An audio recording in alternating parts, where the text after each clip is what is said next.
And welcome to all of us from Julian Campbell Foundation. And here we are in day 17 of a 30-day challenge where we're showcasing our services. We're talking about the things that we do behind the scenes, speaking with other people and volunteers and other people working in the charity, just to show the difference that we're really making for our children and young people. And today's video, we're talking about the up and coming half term, because historically in the UK, for example, particularly, we've got the half term coming up, which is the end of this month, the end of October to the beginning of November sometimes. And this is the first break that our young people are having since the summer holidays. So let's just start talking about what we can be doing with the young people, because a lot of research shows that what's going on at the moment, we've got 7% of young people that are actually um, um, displaying the recommended government guidelines. So the recommended government guidelines is 1 hour's exercise a day. And when I say 1 hour's exercise a day, I don't mean anything strenuous like weightlifting and things like that. We're talking about walking, we're talking about strolling, we're talking about any sport, any activity, we're talking about tennis, rock climbing, anything like that that can really make a difference to a young person or what they're dealing with. And so 7 to 9% of our young people are actually having this kind of exercise, which means that most of our young people are not taking these exercises and not doing anything. And what's more common is to see young people sitting in front of a computer screen for up to 7 or 8 hours a day. And this is the concern. So what is it that we can be doing as parents and adults to help the young people in our lives? So it's a really, really great bonding activity for us to be doing exercise with the young people in our lives. We're showcasing, we're showing and demonstrating good practice. We as adults, we need just 14 minutes exercise a day, and young people, they need an hour's exercise a day. And research has shown that young people between the ages of 6 to 8 that are taking regular exercise, this could be anything just as classes or rock climbing and skating, roller skating, any kind of games at all, up to 2 years later, they still are less likely to have mental health difficulties. And exercise has been shown to decrease muscle tension and releases feel-good chemicals such as endorphins or serotonin to help the way our brains function, or their brains function. It combats behavior disorders, boosts emotional well-being, and due to these endorphins that are released after the exercise. So it's a win-win situation. So what is it that we could be doing to increase the exercise that our young people are doing? So it's more likely that young people are exercising, and when I say exercising, walking around for 7 minutes of the day. And really what we need to do is to get them up to 60 minutes a day.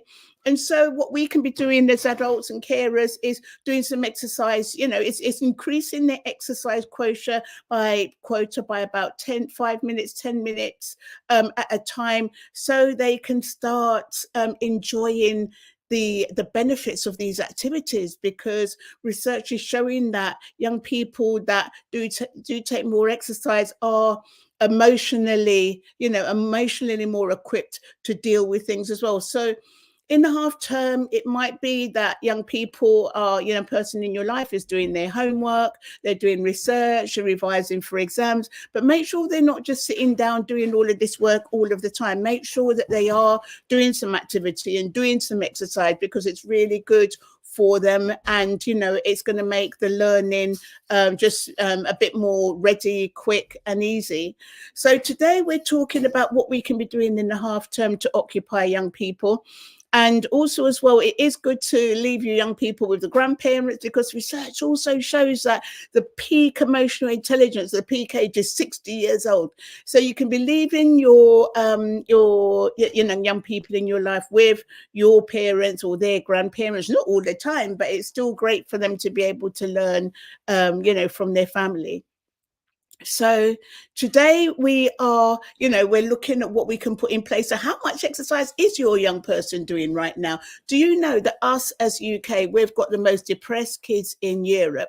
What's been going on is that because of the breakdown in activities around activities such as, when I was a kid, like back in the day, we had youth clubs open. We had all of these activities that we were doing, like after school, before school, and in the summer holidays. A lot of these don't exist anymore.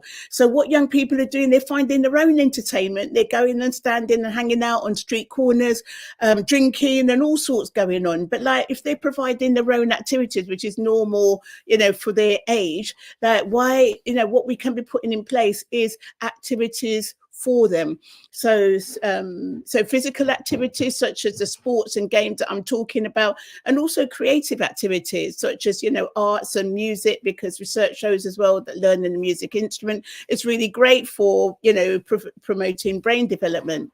So we're just talking about some of the things that you could be doing as a parent or a carer for a young person during half term. And if you'd like more information, please do look at my book. I'm going to leave the link below, Runs in the Family. It'll give you more ideas and more tips of things that we can do to develop the young people in our lives. So thank you for watching this video on day 17 of our mental health showcase challenge. And if there's any questions you've got, please do ask us and we'll speak about them freely. And we'll talk about all of our mentoring experiences as mentors and mood mentors. So the mood mentors in our organization, they don't look at, they're not academic mentors, they're mood mentors. So we look at the mental health of our young people and how to develop their emotional intelligence, reduce levels of stress, anxiety and depression as they're preparing themselves for their exams, because research shows that increased emotional intelligence really does impact academic achievement.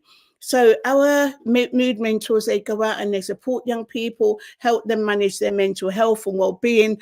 And a lot of our mood mentors are finding that at the beginning, the children that we're supporting aren't taking any exercise. They're not going out doing anything much. They're spending a lot of time on computer games and on their tablet, which sometimes maybe parents feel inclined or pressured to do just to keep the peace. And in the long run, this isn't really helping them with their mental health, and it's increasing levels of anxiety. So by encouraging young people to get out there, more human contact, more, activity, you'll be really doing them a favor, setting them up in that transition from youth, from being young to adulthood.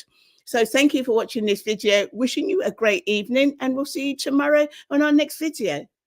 Good evening to you all, and good afternoon and good morning, depending on where you're watching this video.